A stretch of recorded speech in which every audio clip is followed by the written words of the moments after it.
So, after looking at the film, what did you see from the Stanford defense and from your offense?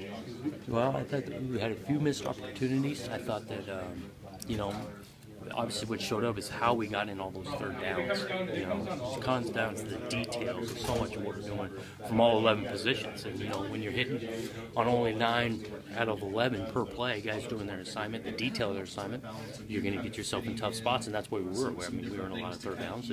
It's tough to execute against good defense like that on so many third and longs. How do you work on the executing those little things over the next week and a half? We emphasize the details. Going back to square one a little bit on some of the concepts and, where do I line up? What truly am I reading? What defender? How are we blocking? Where's my foot placement? All the details. You go back to square one. Okay, when you looked at the film again, what did you see from Seiler in particular?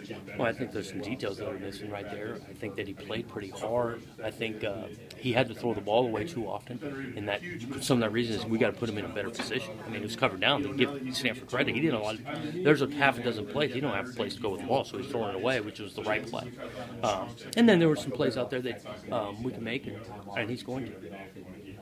When you talk about him not hanging in the pocket long enough on certain plays and maybe not giving himself enough of a chance to make a completion, how many times a game are you seeing that? Just a couple. I think there's a couple times he can, and then there's a couple times he gets out of the pocket, extends, and it's a positive play, especially when he goes and scrambles. Has some good scrambles late.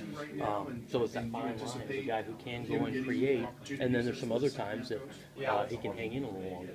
I think what will help him hang in longer is our details on our route running and our pass pro being a little more salty.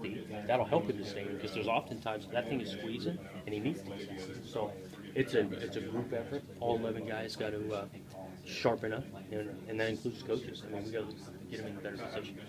He obviously hasn't thrown an interception yet this season. In terms of his risk-taking on balancing, trying to make a throw or throwing it away, have you been pleased with that? Oh, I think that, we're not trying to go out and not throw interceptions. Obviously we want to make good decisions and accurate on-time throws. But we're pleased that he hasn't thrown an interception yet. I don't think that's a reason he has no interception. It's not a reason because he's got force in the ball. Can you attribute any of his early struggles or anything like that to him not being here for the offseason? I think there's definite disadvantage for missing spring practice. I think at the same time, we struggled offensively altogether this last week. We've been not as consistent as like we've had some quality play out there, but it just hasn't been nearly as consistent. Consistency comes from the details, and we got to sharpen those up.